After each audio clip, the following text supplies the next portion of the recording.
दिनै बबे गामिनिफ्राय जौगान हाबाफारि लाफैदों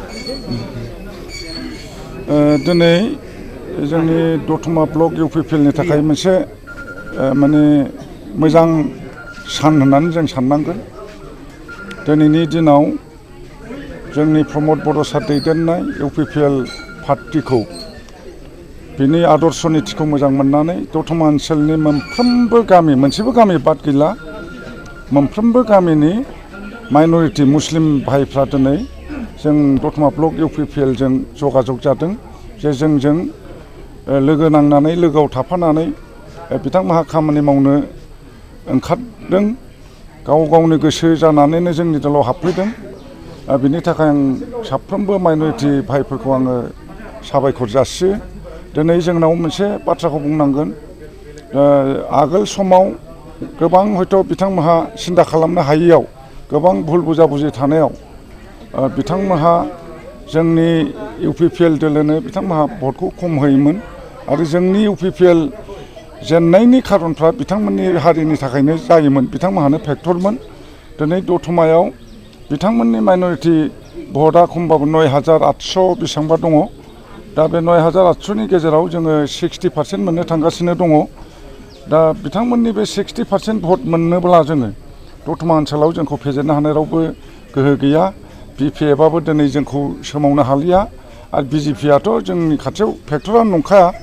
दा जोंनो दिनैनि समाव जोंनि माइनरिटी राजबंशी भाइफोर, बर'फोर, गासिबो आदिबासिफोर गासिबो जाथिफ्रानो दिनै जोंजों दले बले जगदान जादों। मैयाबो मुसलमान फारायाव 100 जन मुस्लिम भाइफ्रा जोंजों जयनिं जादों आरो दिनैबो कासेरगावनिफ्राय खमैबाबो 50 जनसो आरो जोंजों जयनिं जाबावगोन। एसे आगोल जोंहा बायगनबारिनिफ्राय जाबाय 78 माने माबा व्यक्तिफ्रा बाहाय 29 फेमिलि दङ। दा आसा लानो हायो फैबाय थानाय समाव आरो गोबां माइनरिटी भाइ, राजबंशी भाइ, आदिबासिफोर, बेंगलिफोर जोंनि दलाव जगदान जानो जोंनो खोथा हरदों।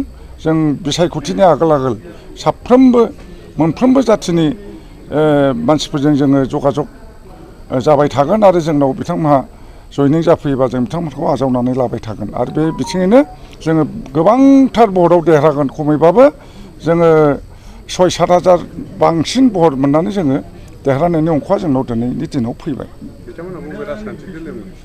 बिथांमोनहा माइनरिटी भाइफोर होननानै बुङोबा जोंनाव बाहायथ' खुनु कंग्रेसिभनि बाथ्रा गैयामोन।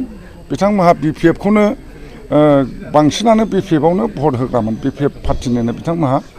आरो राजबंशी भाइफ्रा बिजेपिनि दंमोन, बिथांमोनहा फैबाय। आदिबासिफोर दं बिजेपि बिपिएफआव थांग्राफोर, बिथांमोनहाबो दिनै जोंनि दलाव माने एकदम हाबगासिनो दङ। मोहम्मद नुर जमाल शेख, रिबनु भिलेज शिकारगांव, सुबाहुल বাইগনবাড়ি। ইউপিপিএল দলৰ আদৰ্শ নীতি যিখিনি মানে চিষ্টেম আৰু কি গৰীব দুখীয়াৰ যিখিনি মানে প্ৰব্লেম সি চাই আছে, সেই কাৰণত আকৃষ্ট হৈ আজি আমি ইউপিপিএল দলত যোগদান কৰিলোঁ। বিপিএফত আছিলোঁ। হয়, মই ফাৰ্ষ্ট টাইম আছিলোঁ প্ৰাইমাৰীৰ পৰা VCDC মেম্বাৰে দিছিল, তাৰপিছত মানে ব্লকত দিছিল, ব্লক মেম্বাৰ দিছিল, ব্লকৰ পৰা ডিষ্ট্ৰিক্টত গৈছোঁ, ডিষ্ট্ৰিক্ট মেম্বাৰ আছিলোঁ আৰু কি। ডিষ্ট্ৰিক্ট মেম্বাৰৰ পৰা আজি ইউপিএল দলত আজি যোগদান কৰিলোঁ।